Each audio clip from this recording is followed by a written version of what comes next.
Now this story, domestic workers are still not being paid what they deserve. Inspections by the Mpumalanga Labour Department reveal non-compliance with the basic conditions of the Employment Act and the National Minimum Wage Act. Despite an increase in the national minimum wage, many employers are still paying lower wages to their domestic workers.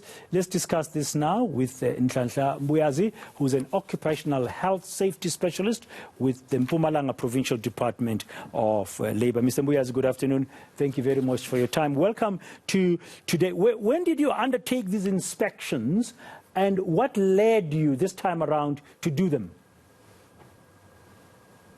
Good afternoon, Dan, and good afternoon to eNCA viewers.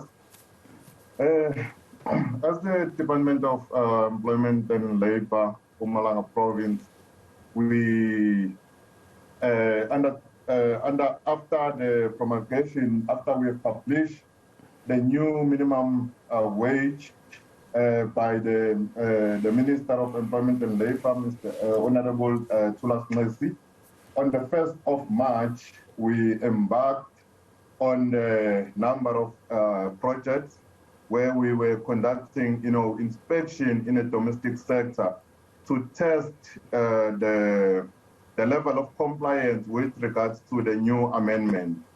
And what we can say, from the past 2 months of our inspection is that the level of compliance with regards to the domestic sector or the domestic, workers environment is still very low in that sector. In our inspection that we have conducted, we can still say that less than 50% of compliance was recorded in the past 2 months. Employers, they are still struggling with the compliance in terms of the minimum wage.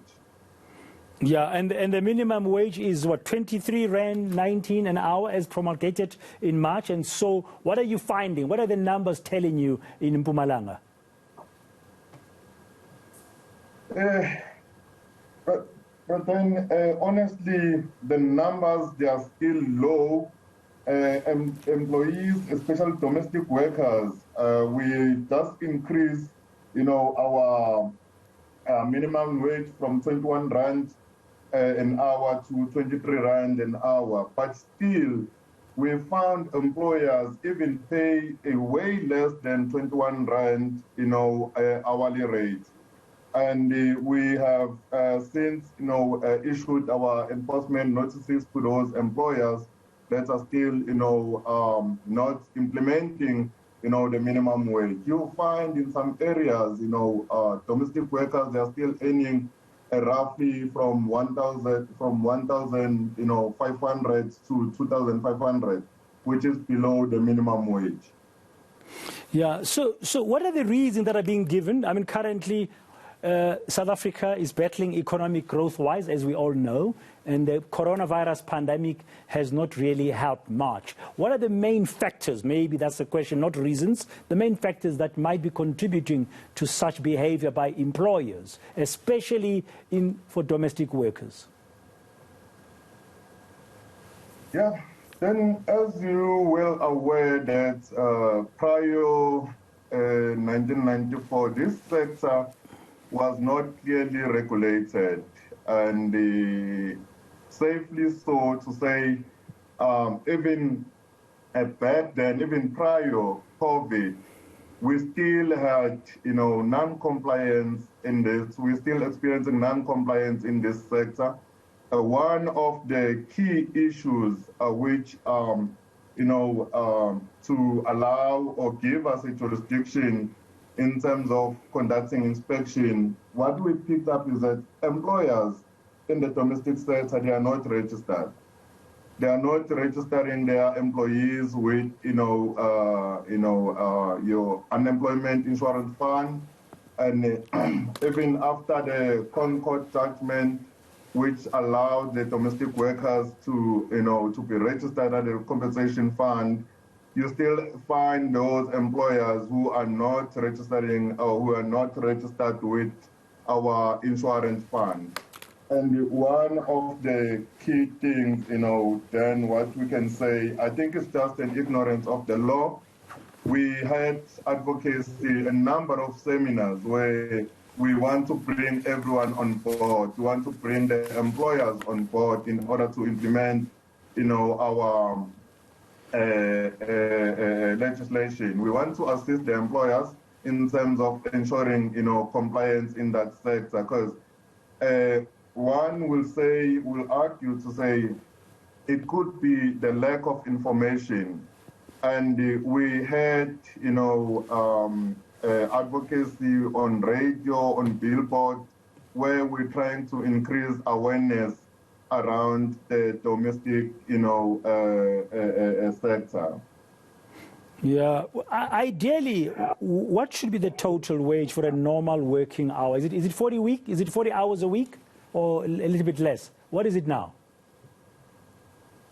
It's still, in terms of our basic condition, we are saying to the employers, all workers, including domestic workers, they should not work more than 45, hours a week. And if there is overtime, it should be clearly stated in their contract of in their contractual agreement, which is still also an element, then in terms of contracts.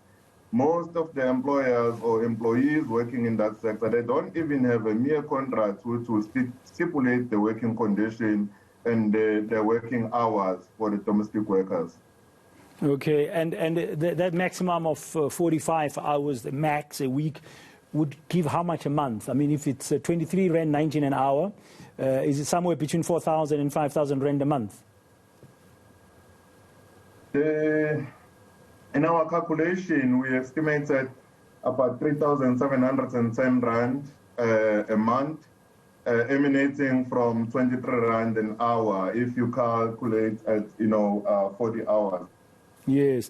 So what can your department, the Department of Employment and Labour, do? Now you've done the inspections, the numbers are very clear, you get an understanding of some of the factors and where some of the problems lie. What is your department going to be doing to assist in this matter to ensure that domestic worker employers comply with the law?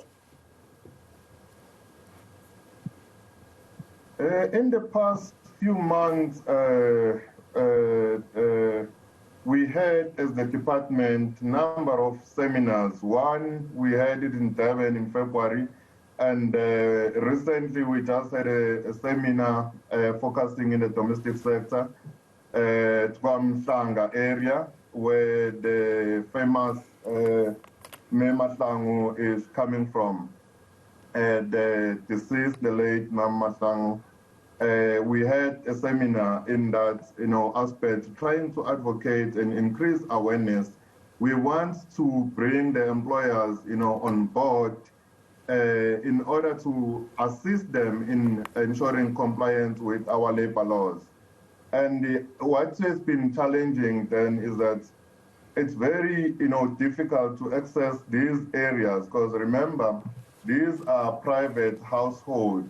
So our advocate is for the employers to allow us and to come on board and work with us in order to assist them in implementing our legislation.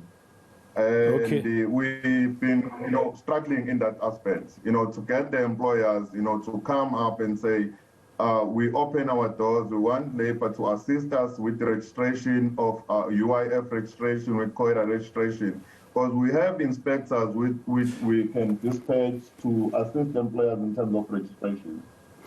Okay, and employers might be wondering if there would be consequences if they did that. I mean, you said you want to assist them. For example, you have a domestic worker, you have not registered them for some time, they've been working for you, been loyal to you for some time, and now suddenly you are cooperating for compliance. What would the consequences of that be? Is it like, for example, retrospectively, will the UIF apply for the past years? Or you will start from today going forward? Yeah. Our mandate then is not to suffocate the employers, because we also, pro-employment creation in the country, and we have made provisions for the employers where they can apply for exemption, to the director of the department, to the director general of the Department of Labour, especially for those that cannot afford to pay a minimum wage to their employees. We are saying, come to us, make an application so that we can look at, your capabilities to pay the minimum wage in terms of your financial, status. And if the employer cannot afford to pay minimum wage, they may apply for the exemption, which is subject to evaluation by our commission. Okay, thank you for clarifying. Thank you very much. Nhlahla Mbuyazi is, of course, from the Department of Employment and Labour in Mpumalanga, where they've been inspecting post the new minimum wage coming into effect at the beginning of March, just to see the level of compliance, especially for domestic workers. And the department says it's ready to assist in any way and not to cause any headaches for you. So if you are not complying, think about it. I mean, it's all tough times for everybody currently, and everybody needs a little bit that they can get. Now,